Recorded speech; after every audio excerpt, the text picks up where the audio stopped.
short delay while it connects. Hopefully this will go this time. Okay. Always a first. Okay, looks like it's connecting now. Yeah, I was gonna say Facebook is something. just Tansy looks a little low on my screen. You may want to tilt her Oh yeah, just tilt line your. down a little bit. There. Okay, I think Very we're good, Tansy. on now. You were under your name. It looks like we are on. Okay, Yeah. we're on. I don't know what happened, but we'll start over. So we're here with CFAR candidate Lisa McCormick running for Senate in New Jersey, and other people I will let you introduce. I don't remember. Tansy Youngblood, Rob Carlson, and William Henry, O'Henry, who's not here yet. So go ahead. Okay, starting again. Yes, I'm Lisa McCormick. I'm running for Senate against Bob Menendez. And I'll let you go ahead and introduce yourself again. Oh, okay.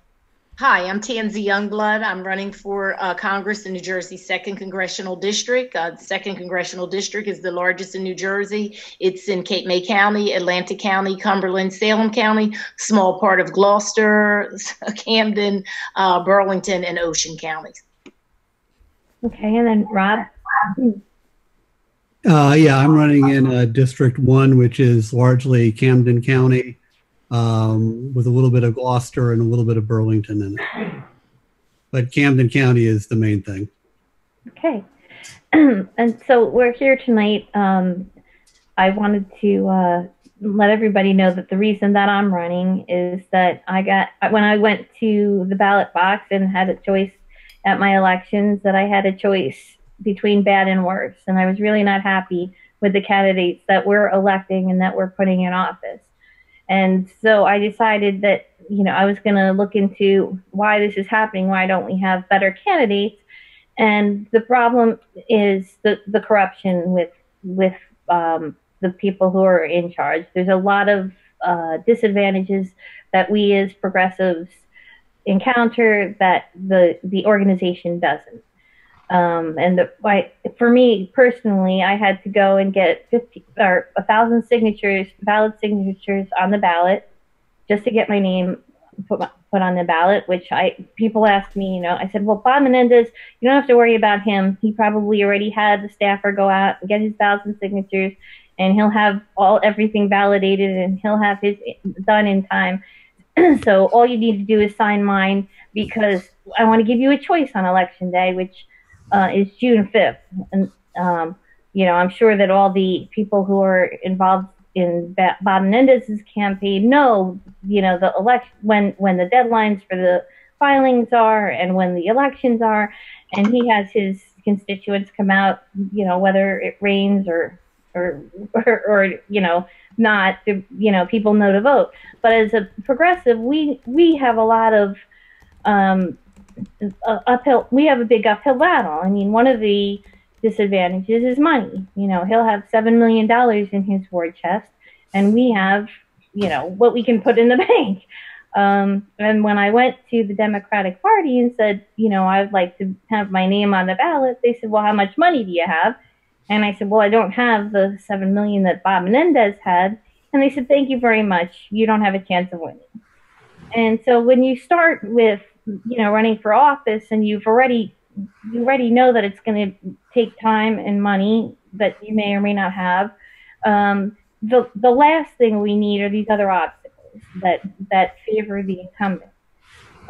When you go and you try and get an endorsement from, say, a union, they want to vote for the person who's most likely to win, because if they have to ask for favors, they want to ensure that they get what they need from the people who are already in office. So, and I mentioned, money's an issue. Of course, time's the issue. But I was disturbed to find out that the Jersey City mayor, who just was elected last year, has already started his fundraising campaign. And we really can't have our political officials worried about getting reelected 1 year after they're in office of a 4-year term. We need to make sure that they're actually voting the way we want and doing their jobs. And when you have a situation where money is the primary interest of everybody who's running for office, they can't do their jobs right. And like I said, I went to the gubernatorial race last year, and the debate was, the top 4 millionaires. They didn't really have anybody else running for office because they felt if you can't go and buy your media ad buys, that you're not going to have a chance to win, which, I want to encourage everybody, we're amateurs. Yes, this is not CNN or a major media news station, but this is a way that we can communicate, and we are the 99%. And if we're fighting a war against the 1%, then what we have the advantage of is the people, and we need to gather around and be the 99% of us and represent ourselves. And thanks to the internet, we are able to send emails to everybody. We do have to build our team and make sure that everybody, if I send 100,000 emails out to your friends, they wouldn't know who I was. But if I send it out to my closest 100 friends, and they send it out to their 100 friends, then we're reaching people on a level where they actually know who the email is coming from, and they recognize, the message that, we need to represent ourselves. And the fact that we don't have government officials involved today that are interactive with the community and responding to their needs shows that our government needs to be better than the way we have it now. So, does anybody want to add anything on corruption or maybe challenges that you faced while you were running for office so far? Rob or Tansy? I started if you don't mind, I'll start. I started very late in the game. I wasn't sure until almost, until like February or March that I was actually going to do this or not, because it's insane in a way if you're doing it largely on your own, which is what I'm doing. I was pretty much a one-man operation getting myself on the ballot. I got my 200 signatures basically in the last 10 days, riding my bike around Collingswood. So there is to me, there is a certain amount of fighting the fact that you're crazy when you're doing this. When you're an underdog and the likelihood of you winning is not really great, you say, if the amount of time you're voting to, it make you question what you're doing. So that's the challenge I face. I mean, obviously in Camden County, everything is controlled by the machine. And I'm not going to go into the names on that. We know who they are, or we know who it is, and it's not the candidate himself. But the power of the machine kind of offends me in how they use that. And even if I'm token opposition, I think there ought to be opposition. So, well, right. Mm-hmm.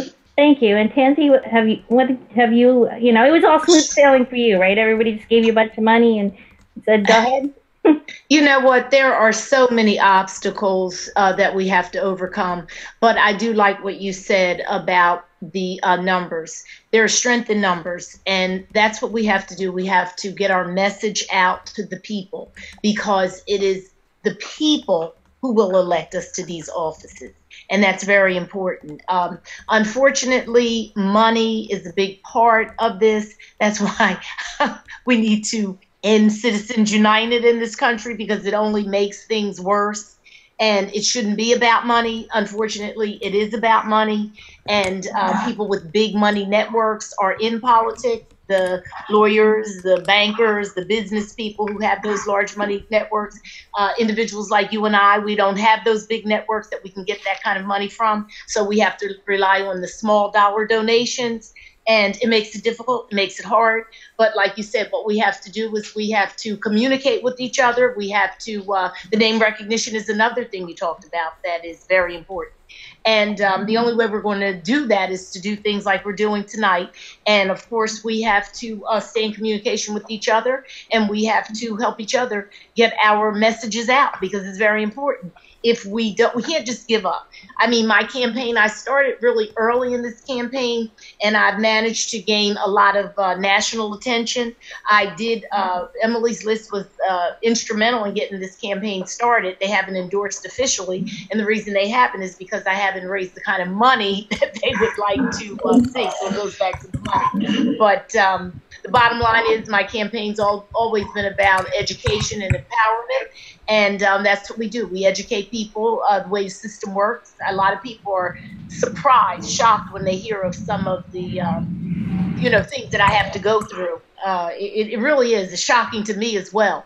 But about these conventions, how these county conventions are handled, the lack of the voter apathy and how it's dealt with. As a matter of fact, I think that the establishment likes the apathy because it makes it easier for them. So they don't want to see a huge turnout to get out the vote effort. So,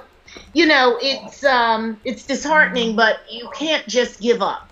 You always keep trying, and there are so many organizations and groups out there. You have the indivisible groups, you have the progressive groups, you have so many different avenues that you just have to continue to explore and get as much support as you possibly can, and just work very hard. You have to outwork them.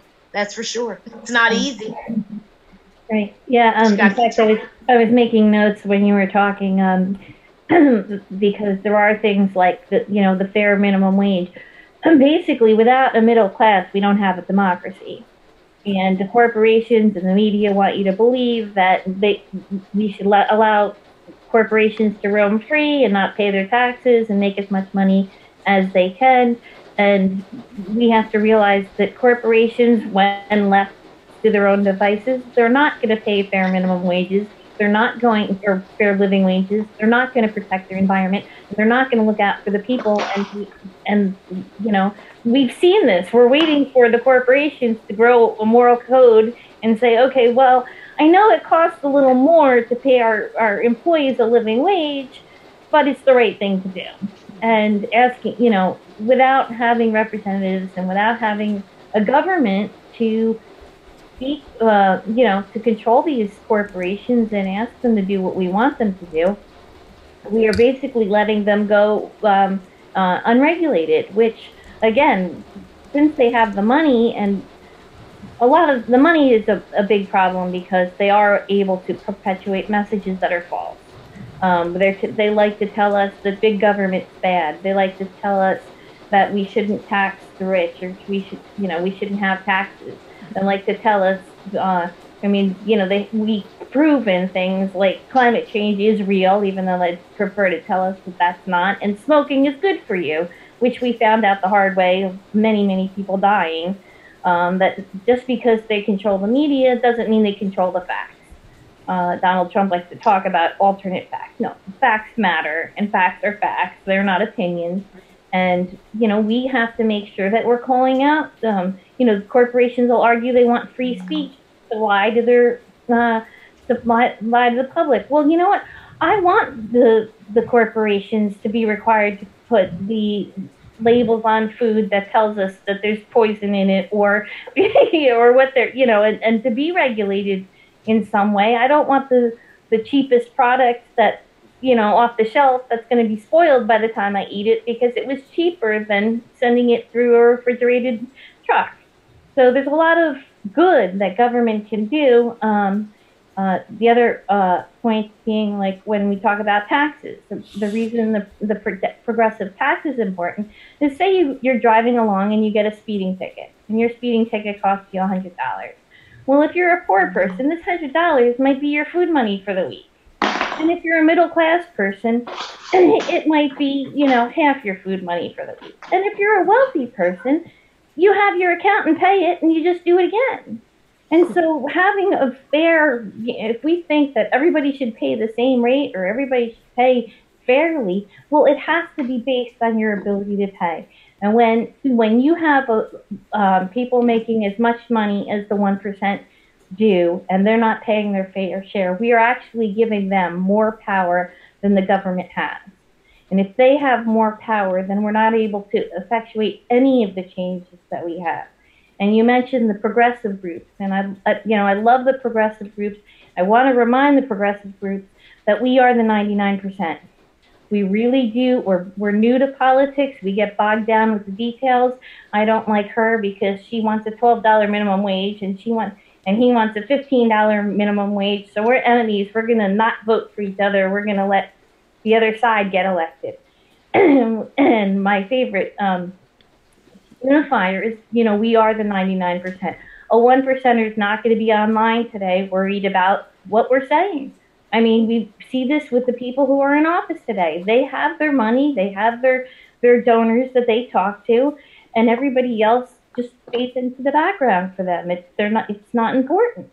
But in a revolution, when you have, that's what makes us powerful, is that we are going to stick together. And if you're a king and the people stop, bringing you food and paying their taxes, and they try to chop off your head, well, maybe we get your attention.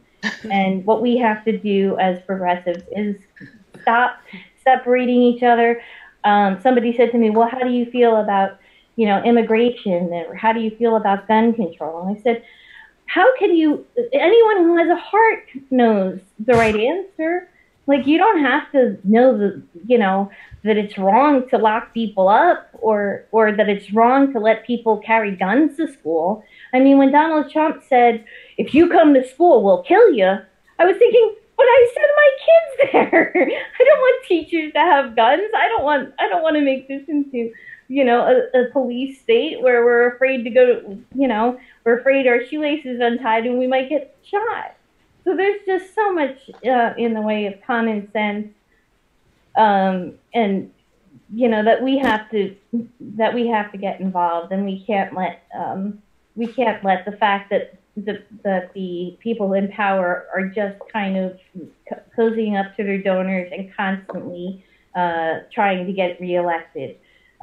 We could either create we need to create a public financing system, which we could either do via vouchers or just embracing, the laws. There were laws at one time that said it was illegal for lobbyists to cozy up to politicians. Okay? And Elizabeth Warren talks about, she saw them walking up and down the halls, at what point? And who's there to call them out on it but us? And we have to get, journalists are extremely important. People who are, the websites are fantastic because people are able to post news and show pictures of the truth of what's happening and report back on it. And rather than having one person who's in charge and telling the story, anybody knows that when you're looking for the truth, you do want to find more than one source. If there's an accusation made, we don't want to just collect 23 people in the room. We actually want to examine the facts too. And we want to read our politicians by what they're doing. And if we don't have a scorecard or a way to follow each one and see what they're doing that's in the right direction, then nobody's really monitoring them. So, that's what we're trying to do now. Go ahead. I just wanted to say Brian and I are volunteers with CFAR, which is Contract for American Renewal, and Lisa's a CFAR candidate. But part of why we're doing what we're doing with these online town halls is that we see it as a way to bypass the mainstream media, because they're not going to give the airtime to these grassroots candidates. And so, this doesn't really, it costs a Zoom meeting and, a couple of little things. It's not much at all. So I guess maybe it's a pipe dream of mine, but I like to think that it's possible. Like, why do we need all this money? Why all the money that is wasted on political campaigns when that could be used to rebuild schools? And I mean, just so many things that we have to do. And if this right here doesn't cost anything. and reaching voters. Really, it doesn't cost anything to just, if you reach a voter and you convince them you're going to represent them, they go to the polls. Where's the money? It's kind of a moot point. So I guess that's sort of, I just wanted to say that's why we sort of got into doing this, is we saw it as a way to be, part of the revolution and bypass that system. So. Yeah, and we thank you, very much. Jim, my campaign consultant, I always tell him he should come on because he has so much to say, and he tries to go in the background and say, "See this," and will you just come on and speak?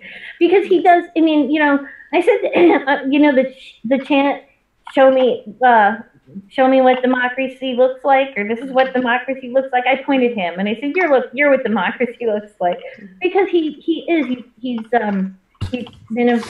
had a newspaper. He's an investigative journalist. He's been involved in politics for 30 years. I mean, he has so much knowledge and information for us that he helped me get started, and he wants to bring in better candidates. And we do need to start somewhere. And I told him, you're a big value to the community, just like journalists, people that who are interested in finding out the truth and quoting sources. We do need journalists. We can't do all the research ourselves. Like, if we had nothing better to do, and if you think about the people who are running the country now with all the time and all the money, well, then they have the time to figure out, what's true, what's not. Not only that, but they have the time to plan trying to brainwash us. Like, let's see, what can we sell today? How do we do it? Those poor people are just working so hard anyway. That, as long as we tell them something that's not true over and over again, they'll believe it, and we'll get to, stop them from being involved. And Kelly, yeah, definitely. I think some of the things that stop people also is the apathy. I actually thought at one point, I'm doing my job, I'm not voting. And I said, okay, how's that going for me? Well, like you said, that by not voting, you're giving consent to the people who are in office. You're not, I mean, if anywhere else in the world, if somebody wasn't doing their job, to be fired. And to walk away and just pretend, oh, I don't see this person coming in late every day. I don't see this person stealing the office supplies. What's going to stop them? And that's where, we're involved, and we're trying to, call them. And I told people, even if they love Bob Menendez, I said, yes, but if you've got somebody running against him, doesn't that mean he'll have to be better? That now, if he had no competition, what would inspire him to go further? And Rob, I know you said, South Jersey, that there are people that need to get their attention on their jobs. Is it right? True. Yeah. And even just by talking to your constituents and getting out there and I know a lot of people have said, you're running against Bob Menendez, this is hopeless. And I think that hopelessness is another thing. We can abstain from the process, but we can't abstain from the consequences of not being involved. And so I'm curious, who is in the district that includes like Ocean County and Monmouth County? Is that it? Yes. Well, a small part, I'm not in Monmouth, but there is a small part of the 2nd Congressional District that's Ocean County. Oh, okay. There's a small part, yeah. Ocean County has actually the 2nd, 3rd, and so Lobiondo, MacArthur, and Smith. All 3 are in that Ocean County. Okay. I'm just curious. I'm looking at how New Jersey, from 2016, how the divide, blue and red, and just how great a difference it was. And it looks like Ocean County was the largest. That was a Trump win, and it was pretty like double. But the rest of them are not that much of a difference. It looks like Sussex County actually was, though. Yeah, Sussex. Okay, yeah. 46,000 Trump to 24 Hillary. And I'm always interested too in what the voter turnout is. in all these places, because like you said, all those people that don't vote, it just seems to me like a lot of these great grassroots candidates, if you can reach those people, you're speaking more to them, really, and they might say, oh, well, this person actually might represent me, because I think that's really why people don't vote, right? They think neither one is going to represent me. Go ahead, Tansy. Yeah, I would have to agree with you. There is a lot of apathy, particularly in the communities of color. And, I have to say, I can understand it, because down here in the 2nd Congressional District, we've had the same representative for over 2 decades. So at this point, it's almost like, what does it profit us to vote anyway? Because it's rigged, you can't beat the system. And that's what happens after years and years of the same, thing over and over. But the interesting thing about the 2nd Congressional District is this is really a Democratic district. We voted for Obama in both elections. As a matter of fact, the second election, Obama got a higher percentage than in his first term. But then the district turned around and voted for Trump. And that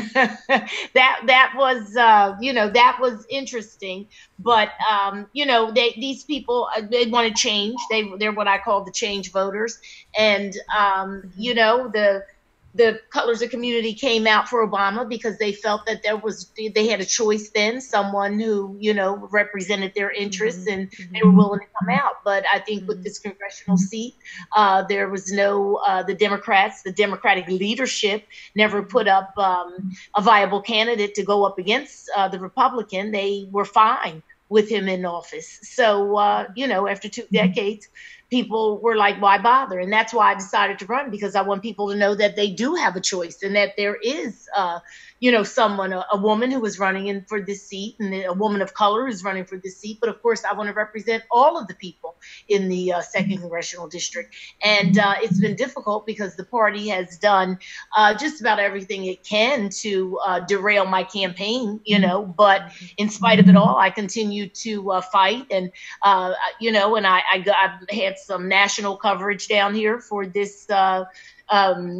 this seat. And the more media that I can get, the more people that I can reach, the better. And I show up at everything, and I go everywhere. So it's very important. But, the biggest issue has been the money, of course. That's always the issue. But that apathy, I think when we start having, you said it earlier, when you have more choices, more candidates, that's been the problem.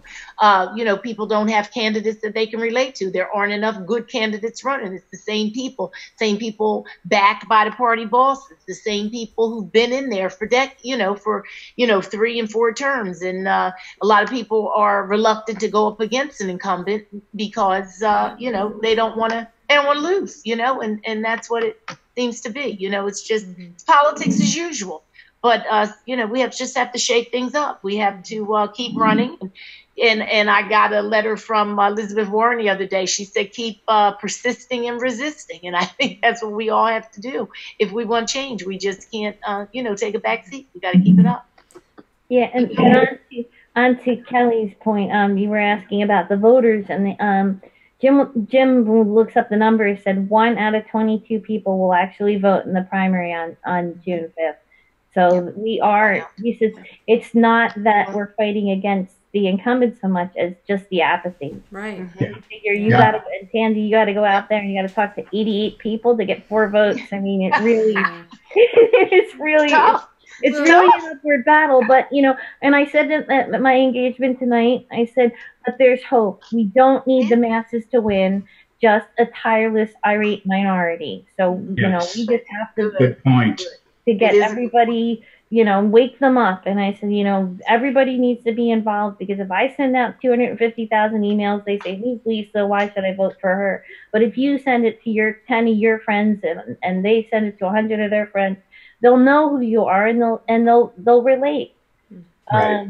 I actually talked to one lady who was saying all politicians were corrupt, and I was speechless the first time I heard this. I didn't know what to say, because I felt her pain. I agreed, and then I realized, then why aren't you running? Okay, you realize because what you're doing is you're watching the criminal activity of the political corrupt politicians run in office, and you're doing nothing. And you are playing your role. You're giving up your power to change things by not getting involved.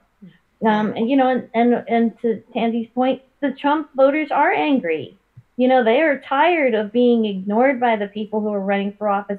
They're tired of the Democrats going with the candidates with the most money. I call them either the 1% or the representatives of the 1%. But that's who they choose all the time. And until we can get the either the public financing or vouchers of some sort. I mean, people say. In fact, I was reading a book by Eli Broad about the art of being unreasonable, and he was saying how he convinced the Democratic Party to move their convention to California and get private investors.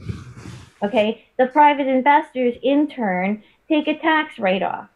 So who's paying for the election? I mean, it's bait and switch. It sounds like we've got private investors, but then when they're taking it as a tax write-off, now it looks like they're paying for it, but they're not. Right. So and like I said, whether it's just first step of the problem is to recognize that there is one, and then the second step is to move forward and try to solve it. And I was involved in a group of progressives, and I had talked to them, and they said, we won't endorse anybody, pre-primary. We won't make our endorsements until the primary. I almost walked out of the group. I said, why do you not do this? We can't. And I think they mentioned Peter Jacob in South Jersey and said that there was somebody who ran against him, and then there was another person and so rather than have a conflict or have a debate or let people choose for themselves which were the best candidates, they decided they weren't going to endorse anybody. They were just going to back away. Again, not the way we need to address things.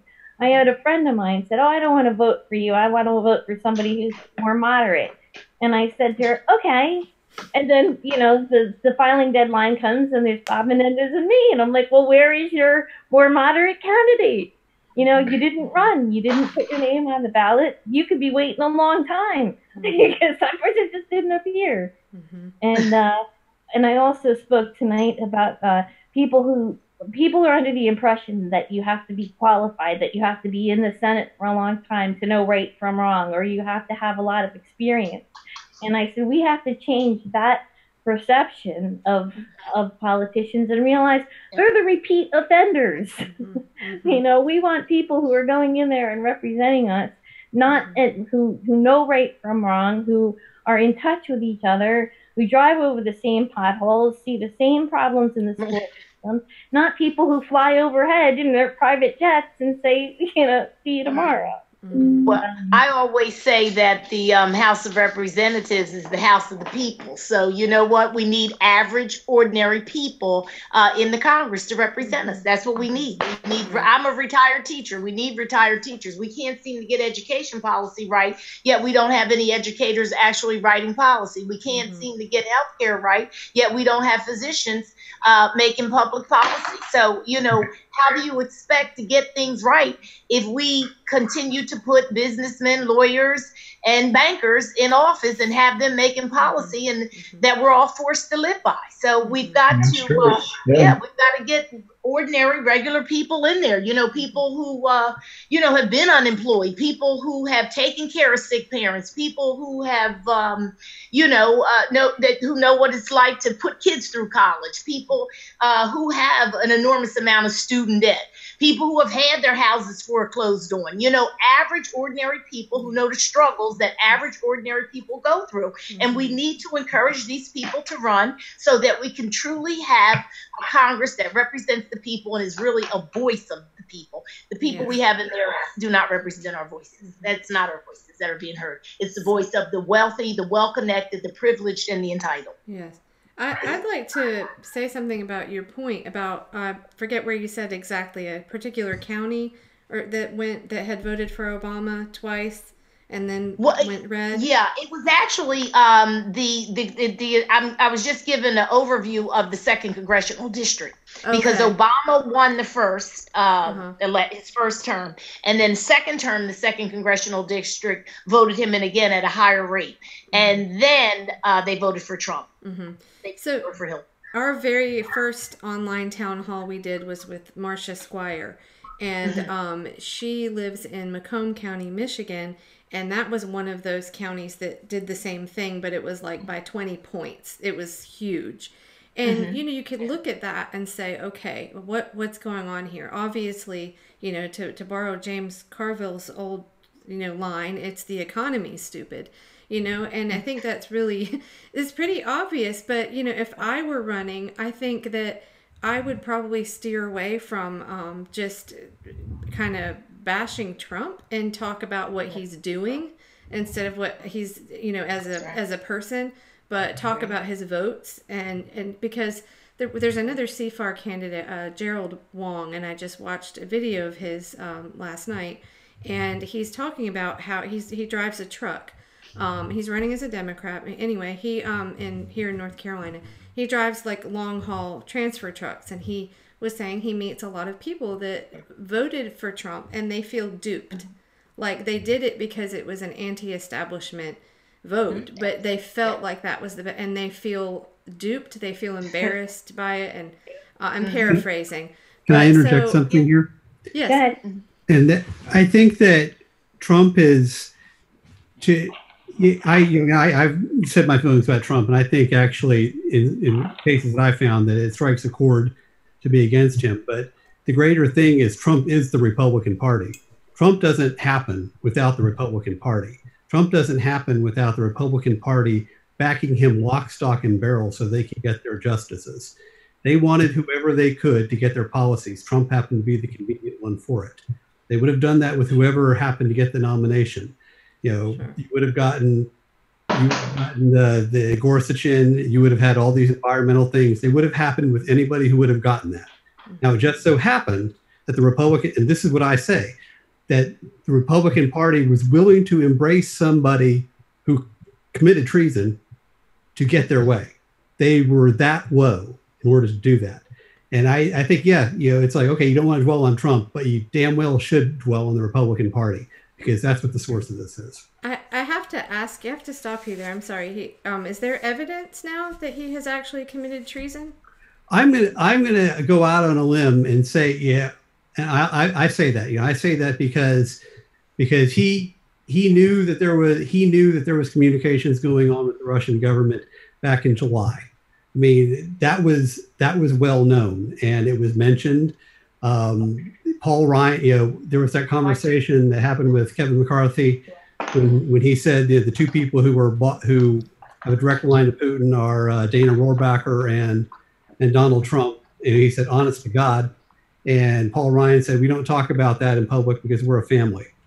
And yeah, I am going out on a limb here, but I think it's going to be proven quite handily that he is. I think it's a pretty strong statement, though, to say I will say like that without evidence. I would just be... there is a plethora of evidence. Well, and I just want to interject and add to Rob's. This is your show, Lisa. Jim would certainly get on it and agree with him and say, yes, there is evidence of treason. But and I said to him, well, how would you, walk me through this? If I was on, if I was there and being the juror or whatever, somebody who's trying to convict them, walk me through, what did he do that's treasonous? And he said, it's his failure to execute the laws that he's doing. The fact that he hasn't staffed up the White House in order to protect the country, that he's getting rid of diplomats and taking over these positions. A president doesn't have time to do every office that's needed for the United States. Good, Brian. Okay, then what about the Democrats, the establishment Democrats who have to support his policies? Wouldn't they also in turn be...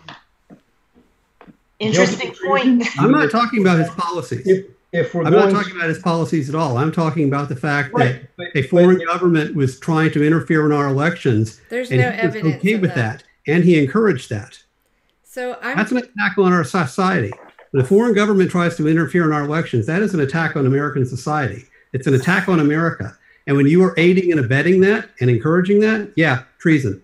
So I'm as hostess here, Brian and I don't want to sort of get too derailed on Lisa's thing for her town hall about that subject. I mean, I would encourage you, we could maybe do a separate thing to discuss that. But there's actually, I think that's a really good idea. Yeah. Actually, I have to, I've got to leave the group. It's my bedtime. Okay. Well, is there It was anything? a pleasure. Is there anything else you would like to specifically talk about or say before you go? Just give you no, the floor. I'll give. Do you want to wrap up first, Tansy? I just want, I'm sorry, what was that? Could you say that again? I'm going to let you wrap up first. Yeah, you know what? I just want to say that it was a pleasure. I learned a lot. Thank you for sharing that information, everyone. Again, my bedtime was like a half hour ago. I'm no good after 10 o'clock. So I will bid you good night and invite me to the next one. I look forward to it. Thank you Very so much. nice to meet you. Thanks Nice for to meet you. Meeting all of joining you us. again. Thank you. Okay, bye. Okay, thanks. I'm kind of wrapping up. I wanted to bring up the ballot positioning and the redistricting that they use also to their advantage. So there's a lot of things that the incumbents do that we'd like to see gotten rid of so that progressives have a chance to get involved. One of the other things that people don't run is because they don't want to talk to a whole bunch of people they don't know, which we've got to let people know that there are training courses for that, and they can, we want to encourage young people. This is a career for their future, that they should consider a path in office, but also not the only, as if you pick a major and a minor. You don't want to be in politics all your life, because the longer you're involved, the more apt to corruption. You're going to amass huge amounts of power, and over time, you just need to give somebody else a chance at the wheel. So I don't know. Do you want to say any closing remarks, Rob? Or Yeah, I would like to say that I think the most important, for me, I didn't even really talk about my issues. My issues are protecting the environment, fighting sexism and racism. But I think the most important one we have to worry about right now is voting rights. Voting rights are being suppressed everywhere. People are being kept from voting. It needs to be easier for people to vote. We need machines that are open source machines that have a paper trail to make sure that we have accurate counts and the votes aren't lost. We need to make sure that we have adequate amounts of voting machines in every district so that inner cities and college campuses aren't waiting 4 hours to vote, whereas the suburbs can vote in like 5 minutes. We need to have a national holiday for elections. Yes. We need to have vote by mail. We need to have same-day registration. We will not get anything we need accomplished if our people are not allowed to vote. And I think that is the core of what Democrats have to be doing. Completely agree. I could go on and on. We need to work on redistricting. We need to expand the House of Representatives to encompass the Wyoming rule. That's my pet issue. But voting rights is the whole ball of wax. If we don't attack that, we're going to lose every single election from here on out. Right, and that goes for both sides. I don't know if you're familiar with Tim Canova's case and what happened there with the ballot destruction. But we are actually hosting a panel sometime in mid-May, I believe, maybe the 15th, on the CFAR 2018 Facebook page with some election integrity activists. So that should be really great. And Tim Canova, I believe, will be joining us for that to talk about what happened with him there, and Ray Lutz and a couple other people. So it is the issue. I agree with you. Definitely. Yeah, absolutely. Yeah. Okay, so let's see if it has anything else they want to say. I guess we'll wrap up tonight. Kelly, I think the best point you have is we want to keep these town halls going. We want people to get involved. And Rob, to you, the great thing about the website and promoting your own website will be that we don't have to spend a long time talking about everybody's issues. Individually. I mean, you're trying to reach so many people and you only have so many hours in a day. And I just wanted to give you the tip that I send a lot of people to my website. I have a business card with my issues on the back of the card, so that when people want to know what I stand for and what I'm representing, it's on the business card itself, or it's accessible at the website. We do, because we're progressives and we don't have hours and hours to talk on TV about everything that we want to say, we do have to drive our traffic to us and have people who are interested come to our web pages and get as much information as they have. And I even said at the meeting that I was speaking tonight, and tell people to get an email address. If they don't want to give out their personal email address, get a fake one that you use for politics, because this is our ammunition, the cheapest way that we can get out a large amount of information to everybody all at once. Phones, trying to call people these days, people aren't home, they're not going to answer their phone. It's really tough to get the message out. And because we don't have phone banks on staff and hundreds of people calling for us, this is a very cost-effective way to get your messages out. And when you're in office, you're going to want this team. You're going to want to be able to reach out to your people. So, and not leave the grassroots on the White House lawn next time, right? So we'll be, I think, maybe doing more online town halls with you in a couple weeks, I believe, right? Over the next couple of weeks. And it's going to be open to like voters too, right? Like just anybody who wants to come on and ask questions. Well, you mentioned, 9:30 Thursday nights, and that seems like, a good time, but I'll have you be in touch with Jim, and I know he'll be interested in, I gotta put him on. Okay. Yeah. Yes, I do. What do you want to say about the next meeting? Just go ahead and tell people what you want to do. Yes, we want real people to come on. Guys. Right? No, I really appreciate it. Did Tansy drop out? Yes, bedtime. We're not live anywhere? No, we're live. We want me to end it? We can stop streaming No, now. I wanted to thank you guys for putting this on, and I'd like to, make some arrangements. We're still, we're getting off the ground, but we are a lot farther along than it may appear, because we do have, we know exactly who the voters are that need to come out in order to elect our candidates. And it's a matter of connecting them. There are voters out there who want to elect Rob Carlson, but they never heard of Rob Carlson. And in the next 6 weeks, we have to put them together. Yes. There were, I think it was something like 25,000 people in his district that came out to vote against the incumbent 2 years ago. And I believe that a lot of those, if not all of them, would come out again if they knew that they had an alternative. The difference is, in an off-year election, 25,000 is a winning vote instead of a losing vote. Yeah, it's the total vote, probably. In all likelihood, right? So it's really just a matter of letting people know that they have an opportunity to do what they wanted to do. Only this time, when they do it, it'll work. May 15th, we're going to. They want to do elections. Oh, okay. I think that's a Tuesday, but it's not set in stone yet, so we're working on it. And this time, we met with William earlier today. I don't know what happened to him tonight, because we left it and he was going to be on. And Tansy's people, God bless Tansy. Tansy was on the front page of Time magazine with the Avengers. The picture with all the women that were running this year. Oh. Tansy Youngblood was among them. And get this, the Moms Demand Action gave their candidate seal of approval to her opponent, a state senator who has an A rating from the NRA and is the local sponsor of New Jersey's concealed carry bill. So Tansy is the only Democrat running in that district. Tansy's fighting the same machine. And she's fighting the same machine that Rob's opponent is the brother of the undisputed South Jersey political boss. It is. Yeah. Google George Norcross. Look, okay. You guys who are not from New Jersey and watching this, you wouldn't believe what we consider commonplace. That's just an ordinary thing.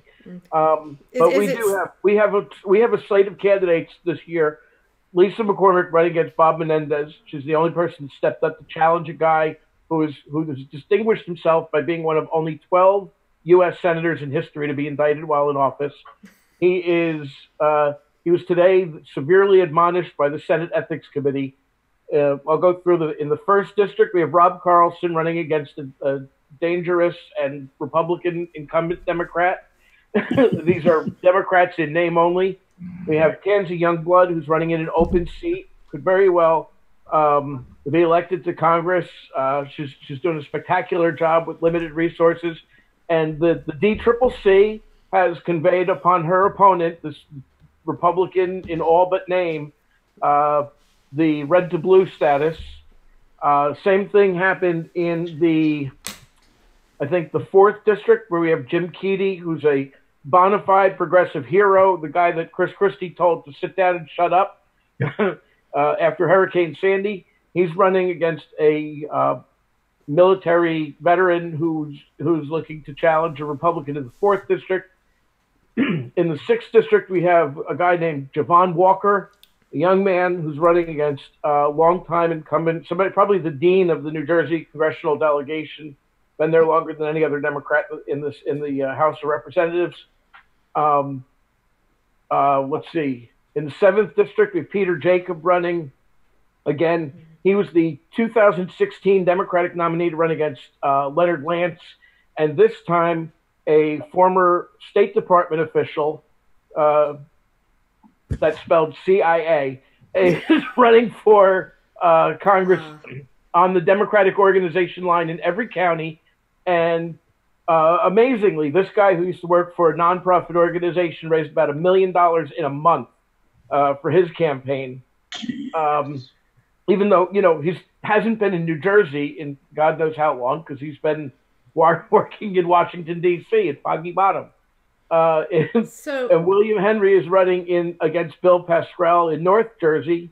I don't know that I left anybody out. We had Rob, Tansy, Peter, Keedy, Javon, and William Henry. But again, these are ordinary people that decided to put their name on the ballot to run against these guys that are literally, they've been a part of the problem, because our problem in other words, out there. In other words, it's like Boardwalk Empire up there still, or something. Imagine Boardwalk Empire with really bad guys. Oh, none of the lovable Nookie. Oh, okay. Nookie Johnson was actually a real guy. Nookie Thompson is the character on TV, but Nookie Johnson was the actual guy. Right. Anyway, thank you very much. I appreciate it. And okay, well, we could have the trial of Donald Trump here next time. Oh boy, that'll be fun. As long as we can include that list of CIA Democrats, that'll be fun. Let me just interject something on that real quick. When I was using that strong word a while ago, part of that is because the Republicans have hijacked patriotism for a generation, and it really gets in my craw when they still wave the flag and yet show no consideration for country. So I like to throw it back at them. That's all. Oh, absolutely, absolutely. I mean, we've had from G. Gordon Liddy to Oliver North to Mike Flynn.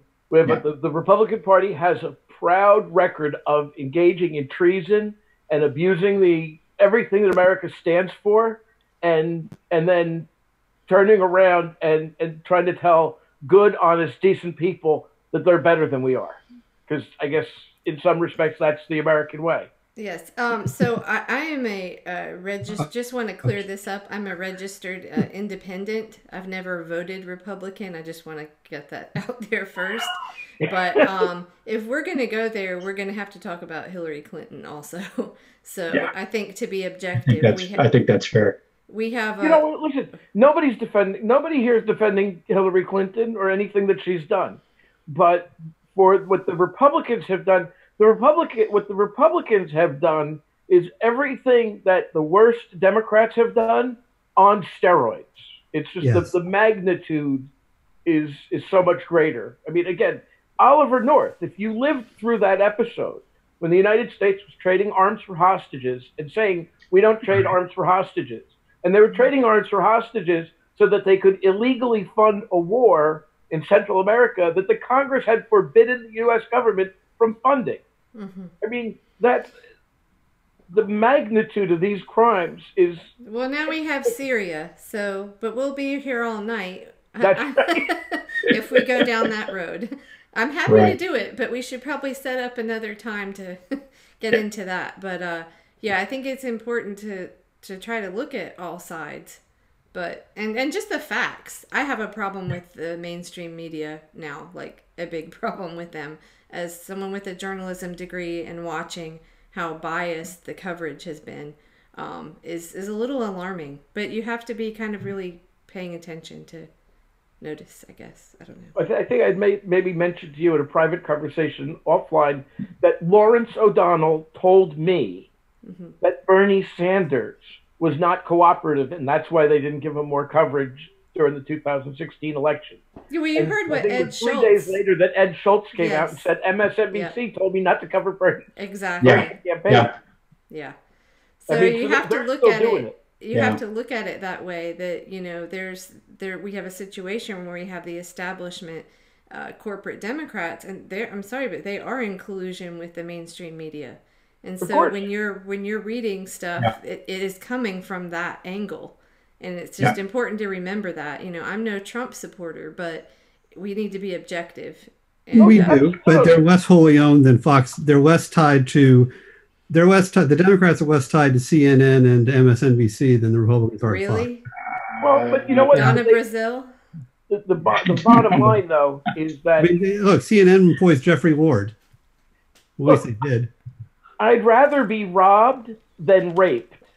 And that's probably the difference with the establishment Democrats and the Republicans. I'd rather be robbed than raped. Yes. However, what we ought to be doing is look to get represented. Mm-hmm. Yes. Well, yes. Yes. And the important thing, I think, is to just stick to the issues. I mean, I know that's why I'm volunteering with CFAR, is because, you know, the establishment, whichever side they're on, Republican or Democrat, win when they pit all of us against each other, whether it's by race or sex or your political party. They win. Right. So, you know, that's kind of what I fight against. So. Yeah, and these things are not new. These are challenges we faced for a long time. Before World War II, after World War I, a U.S. Army general wrote the book "War is a Racket." You know, it's and if you look at that, what was it, 1920 or so that came out. Those issues remain with us today, and they're fundamental to everything that's going on. The war for oil, Syria, everything that's going on. Look here, because this is the distraction, and meanwhile we're going to pick your pocket with this hand. That's this is none of this is new stuff. Right. Exactly. But before we get into the next day, I want to thank you all for coming out and or helping us out, Kelly. Absolutely. Brian. Thank you. All right. Thank you. And we'll do. We're doing one next Thursday night? Yes. You can let me. Okay. We'll plan on it. Okay, great. Thank you. Sure Thanks, guys. I appreciate it. Yep. Nice to meet you. Good night. Thanks. Good night. Right. I hope Brian didn't hog up the whole discussion again. Oh, yeah. He's always doing that. Sometimes he gets 2 or 3 words in on these things. I've seen them.